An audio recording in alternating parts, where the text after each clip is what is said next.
Hello and welcome to Tabletop 24. I'm Alan. I'm John. I'm Brian. And welcome to another episode of We'll Play Again, where we take a look at games we've recently got to the table, with a view of how quickly we get them back to the table. With ever-growing collections, time can be precious. So we ask the question of, will we play again?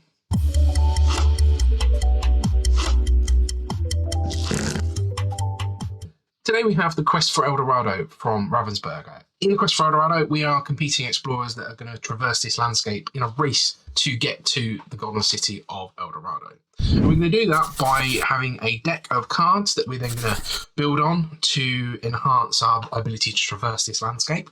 We start off with 8 basic cards, and we're going to be drawing 4 each turn. And they're going to allow us to use our paddles to cross water, our machetes to cross the jungle, or our coins to cross these encampments. Alternatively, instead of using them for movement, we can use the coins at their power value, or any of the other cards for half a coin to enable us to purchase from this standard market. Once we've actually cleared out one of these standard market zones, because there is only 3 cards per zone, we will then open up the advanced market, and the first person that takes a card from the advanced market fills that spot with the remaining of the stack. That keeps going until we then empty a new spot, and we can then purchase from the advanced market again. That all in enables us to traverse this landscape. We will potentially be met with blockades, which are harder to get through, whereby the first person that goes through them takes those for a tiebreaker, but they are harder to get. And we may hit spots where we have to discard cards or trash cards, or we'll end up next to a volcano, which may give us some benefits that we can use at a later turn. All of that, we get to the end of the sort of the terrain, get to the city, and the first person there triggers the end of the game. The round then finishes, and if they're the only person there, they win. If there's more than one person there, it's then a tiebreaker of who's got the most blockades, and the break on that is who's got the highest number of blockades. It's a short, satisfying base game. There's a lot of bits of variety in there, but it's just get your cards. You've got 4 cards to have. Yep. Play your cards and move as fast as you can, really. Yeah. It's a very elegant rule set. It's almost my first deck builder, in essence, because you can introduce this to a family or younger players to get the mechanics of deck building, and they get it quite quickly, I think. My family likes playing this. It goes down well. There's always an escalation in the race that you need to have better cards to get through the 2s, the 3s, the 4s. So you're always having to, it's not just you can keep your 4 cards and do nothing and get through. You need to build your deck and improve. And I think that's a really nice touch that it forces you to do that. I think, it was nominated for the Spiel in 2017, and it sings to that because it is. I think it's a very good game. Yeah, I think the really good point that you made there is my first deck builder, and I think whilst it is a race game at its heart, it's obviously got the mechanic of deck building to race. And I think in other deck builders that people would say introduce people to first, i.e. Star Realms or the likes of those, you can't always see how well you're doing in those type of games, whereas here it's very visual that if I'm here and you're there, I'm clearly building a more efficient deck at that point. So it's a really good representation for people to understand what actually they're getting into with that. Yeah, with the rules, there's always a thing you can get to a water and not have any water, so you're literally up the creek without a paddle. Literally. And with Clank and with this, there can be a thing where you're shuffling your cards and you're not getting that card to move you on. Yeah, you can get some duff turns where literally, there's nothing in your hand that you can use because of the other. You haven't got enough coin to buy anything, or you haven't got the right movement card to get through the next bit you need to go to, and you can just pass and you can discard your hand and pick up another hand, or you can wait and hope that something changes next round. So there's a little bit of if someone's in your way, they can block your progress for that round, and that can stop things. It's the hand obviously being only 4 cards. When you get towards the late game, if you've not got a coin in your hand, you're not purchasing some of the cheap cards. There are only 3 of each of these stacks, so your standard values are 2s and 3s, but then your better cards are 4 and 5.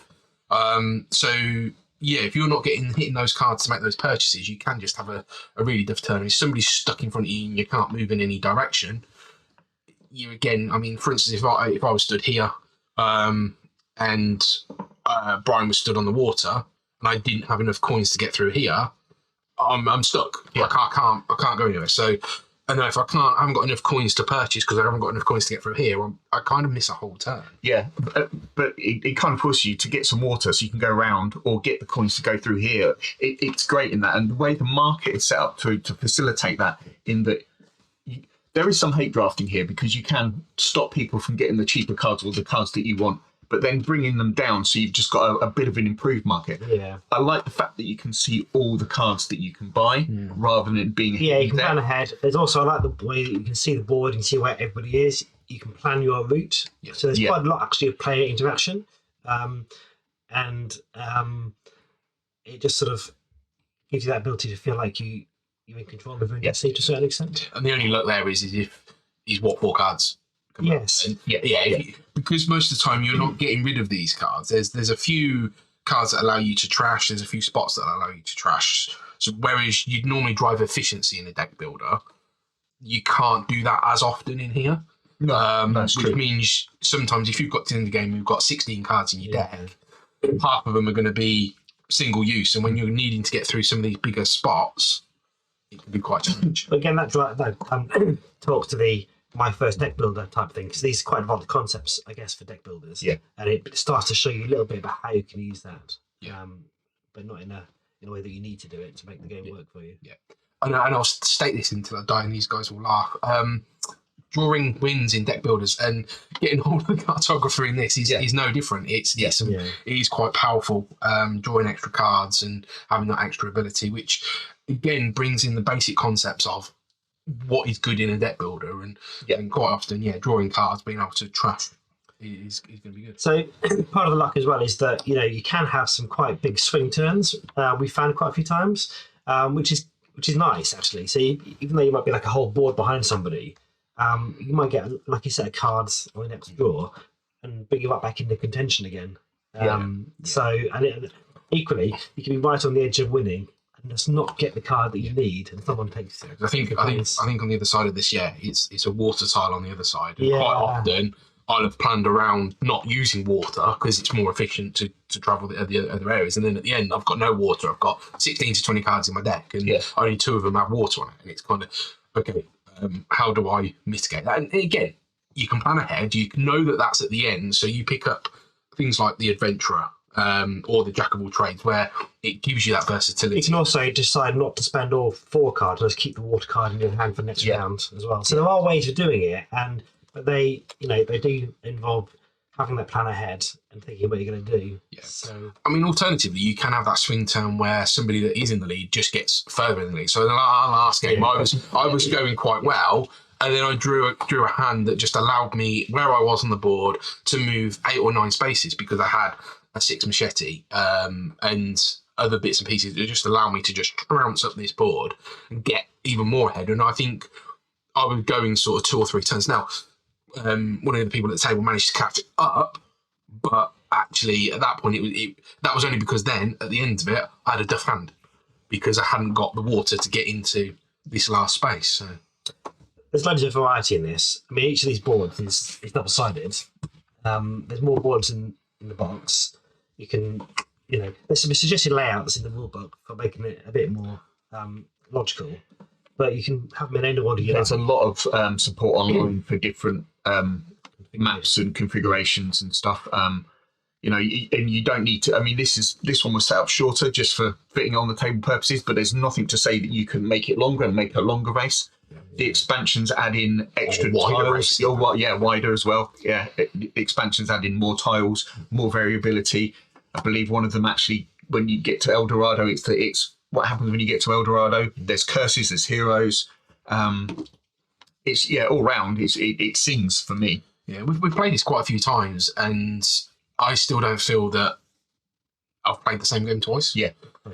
Because you can play different maps, you can play the variety, and I think that's really good. Where this game's pitched for everybody, I think we've used that statement in my first deck builder quite a few times in this. I think if you are looking at that family game, and people can get bored with the same game, particularly in that family genre of, there's some people like the predictability, but other people, after they play it a few times, it's just the same game. Whereas I think in this, actually, you've got so much variety that it's going to be a while before you run out. So almost from a non-gamer's perspective, with a family gamer's perspective in mind, potentially ones that are on a budget, actually this can do a lot for its money. Yeah, it's a lot of game for its money. Yeah. Whereas if you get something, I mean, like Clank's got a lot of variability in it, but it is just the same game. Yeah, It is just that same sort of route. Particularly again, we made this point in our Clank sort of reviews that base Clank, you know those routes down, you know the routes out.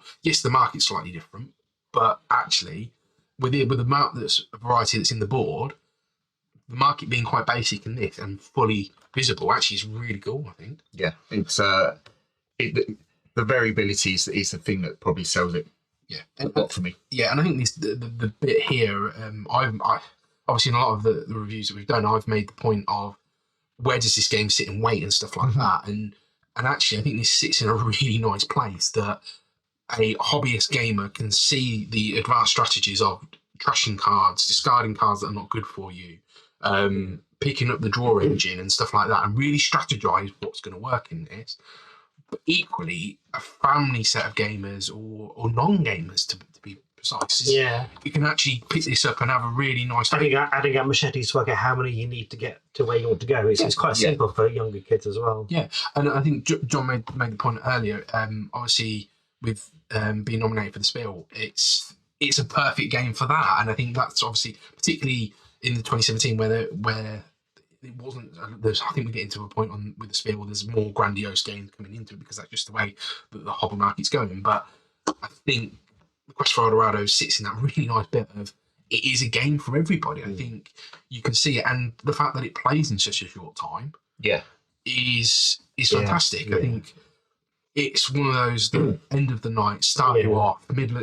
We mention our filler games quite a lot, and I think this is a bigger filler game, but it's something you can get into. And if you started it off before people got to your game night, actually you can finish it quite quickly, and it's not going to be a lot. For me, it's got a lot of.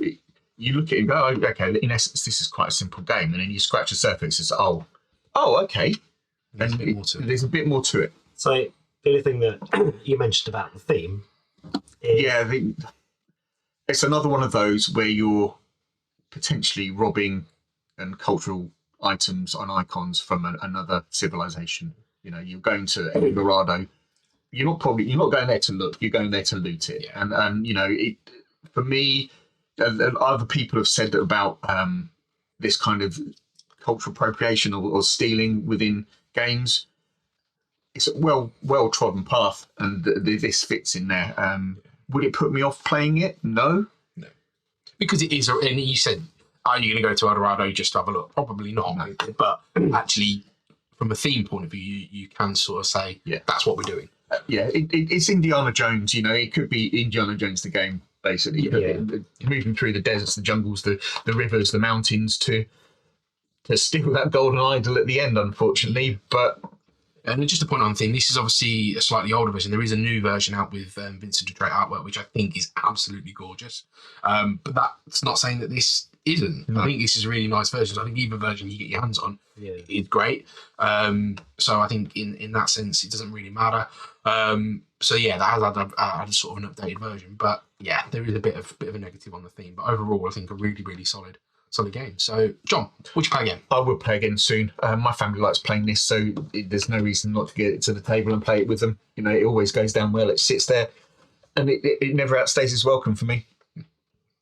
I'll play again soon. I really like this game. Whenever it comes out, I'm happy to see it coming out. I'm probably thinking about getting it for my collection, actually, because we go through some of the other games that I'll be in evenings on my own with my wife, and that'd be quite nice. Yeah, so I think for me, I will play again. I think it does fit in that really nice sort of beer and pretzels type game. Is another term that's been around where you just sit back and have a chill. It's not asking a lot from you. You're not asking a lot from it. It's multifaceted in the sense you can play it with non-gamers and gamers alike, and it's got something for everybody. So I think it's a really good game in that sense. Yeah. So, all right then. Thank you for watching along with this We'll Play Again. If you haven't done so already, please check out other videos on the channel. Give us a like and a subscribe, and we will catch you next time. Take care. Chill. Goodbye.